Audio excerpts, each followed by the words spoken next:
नमस्कार, स्वागत है study with Ravi YouTube channel में।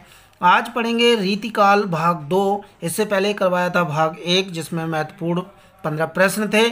तो उससे आगे शुरू करते हैं। चैनल पर पहली बार आए हो तो प्लीज़ चैनल को सब्सक्राइब कर लें और बेल आइकन जरूर दबा लें।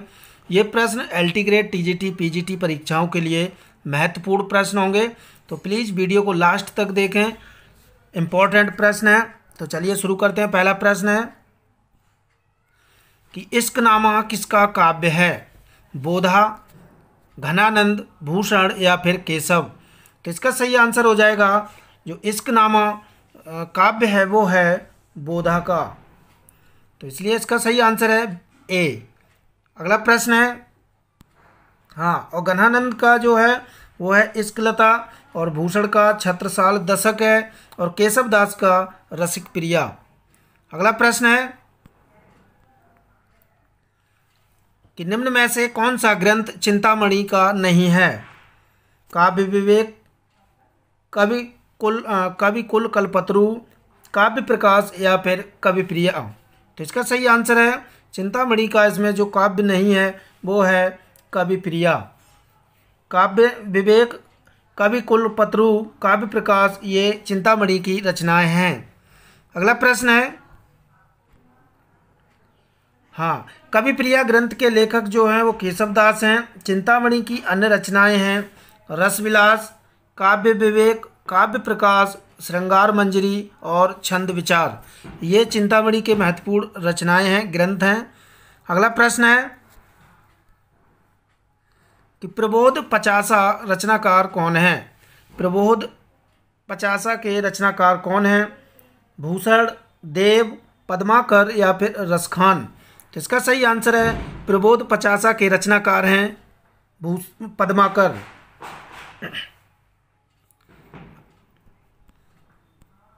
पद्माकर की अन्य रचनाएं हैं हिम्मत बहादुर बिरुदावली, इसमें 211 छंद हैं, और प्रताप सिंह बिरुदावली, इसमें 117 छंद हैं, और जगत विनोद, इसमें 731 छंद हैं। ये इनकी महत्वपूर्ण रचनाएं हैं पद्माकर की। अगला प्रश्न है कि रीतिकालीन काव्य की मुख्य प्रवृत्ति क्या रही है?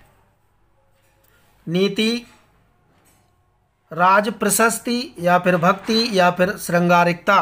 तो इसका सही आंसर है रीतिकालीन काव्य की प्रमुख प्रवृत्ति रही है श्रृंगारिकता। अगला प्रश्न है कि निम्नलिखित में से कौन से कवि वीर रस की कविता के लिए जाने जाते हैं? बिहारी,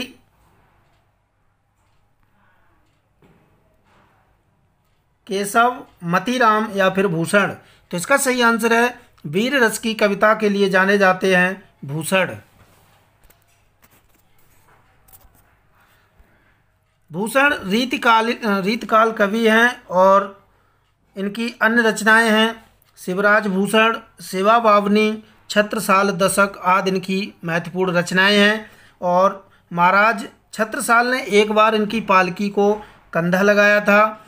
तो ये प्रश्न आता है कि महाराज छत्रसाल ने किसकी पालकी को कंधा लगाया था? तो ये हो जाएगा भूषण की। आचार्य रामचंद्र शुक्ल ने इन्हें हिंदू जाति का प्रतिनिधि कवि कहा है। अगला प्रश्न है कि निम्नलिखित में से कौन आचार्य और कवि दोनों रूपों में जाने जाते हैं? घनानंद, केशव, बिहारी या फिर देव? तो इसका सही आंसर हो जाएगा, जो आचार्य और कवि दोनों रूपों में जाने जाते हैं वो हैं देव। अगला प्रश्न है कि बरवे नायिका भेद किसकी रचना है? कृपाराम की, रहीम की, तुलसी की या फिर केशव की? तो इसका सही आंसर है बरवे नायिका भेद रचना है रहीम की। रहीम की अन्य रचनाएं हैं, अच्छा, बरवे नायिका भेद की भाषा अवधी है, और इसकी जो रचना है वो संस्कृत के भानुदत्त की रसमंजरी के आधार पर हुई। और इनकी अन्य रचनाएं हैं दोहावली, नगर शोभा, श्रृंगार सोरठा, मदनाष्टक आदि इनकी महत्वपूर्ण रचनाएं हैं रहीम की। अगला प्रश्न है काव्य निर्णय की रचना किसने की? भिखारी दास ने, चिंतामणि त्रिपाठी ने, केशव दास ने या फिर जसवंत सिंह ने? तो इसका सही आंसर है काव्य निर्णय की रचना की है भिखारी दास ने।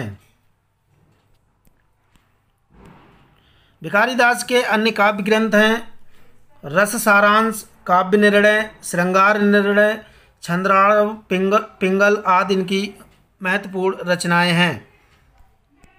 अगला प्रश्न है कि काव्य रसायन के रचयिता कौन हैं? देव, बिहारी, केशवदास या फिर मतीराम? तो इसका सही आंसर है काव्य रसायन के रचनाकार हैं देव। देव की अन्य रचनाएं हैं भाव विलास, अष्टयाम, भवानी विलास, राग रत्नाकर, कुशल विलास, देवचरित, प्रेमचंद्रिका विलास और रस विलास इनकी महत्वपूर्ण रचनाएं हैं। और राग रत्नाकर जो है वो संगीत से संबंधित काव्य है। अगला प्रश्न है यह प्रेम को कराल महा तरिवार की धार पे धावनो है किसकी पंक्ति है? बोधा की, ठाकुर की या घनानंद की या द्विजदेव की? तो ये जो पंक्ति है यह प्रेम को कराल महा तरिवार की धार पे धावनो है, तो ये जो पंक्ति है वो है बोधा की। अगला प्रश्न है अमे हलाल मद भरे श्वेत श्याम रत्नार किसकी पंक्ति है? सोमनाथ की, रसलीन की, पद्माकर की या फिर बिहारी की? तो इसका सही आंसर है रसलीन की। यह पंक्ति रसलीन की है। अगला प्रश्न कि महाराज जसवंत सिंह के द्वारा रचित लक्षण ग्रंथ का नाम क्या है? भाषा भूषण, अलंकार रत्नाकर, भूषण चंद्रिका या फिर आनंद विलास? तो इसका सही आंसर है जसवंत सिंह के द्वारा रचित लक्षण ग्रंथ का नाम है भाषा भूषण। अगला प्रश्न है कि जयपुर नरेश जगत सिंह के आश्रय में रहते हुए पद्माकर ने कौन सा लक्षण ग्रंथ लिखा है? जगत विनोद, राम रसायन, हिम्मत बहादुर, प्रबोध पचासा? तो इसका सही आंसर हो जाएगा जगत विनोद। जयपुर नरेश जगत सिंह के आश्रय में रहते हुए पद्माकर ने लक्षण ग्रंथ लिखा था, उसका नाम था जगत विनोद। अगला प्रश्न है कि निम्न में से कौन रीति सिद्ध काव्यधारा का कवि है? केशव, चिंतामणि, बिहारी या फिर घनानंद? तो इसका सही आंसर हो जाएगा बिहारी जो है रीति सिद्ध काव्यधारा के कवि हैं। अगला प्रश्न है बिहारी सतसई की टीका लाल चंद्रिका नाम से किसने की? लल्लू लाल ने, जगन्नाथ दास रत्नाकर ने, सुरती मिश्र ने या फिर अंबिका दत्त व्यास ने?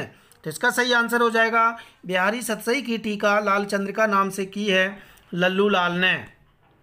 बिहारी सतसई की टीका लल्लू लाल ने रामचंद्रिका नाम से की। इसकी रचना 1818 ईस्वी में हुई थी और इसकी जो भाषा है वो है ब्रज भाषा। तो प्रश्न अच्छे लगे हो तो वीडियो को प्लीज़ लाइक करें, सब्सक्राइब करें और शेयर ज़रूर करें। Thank you.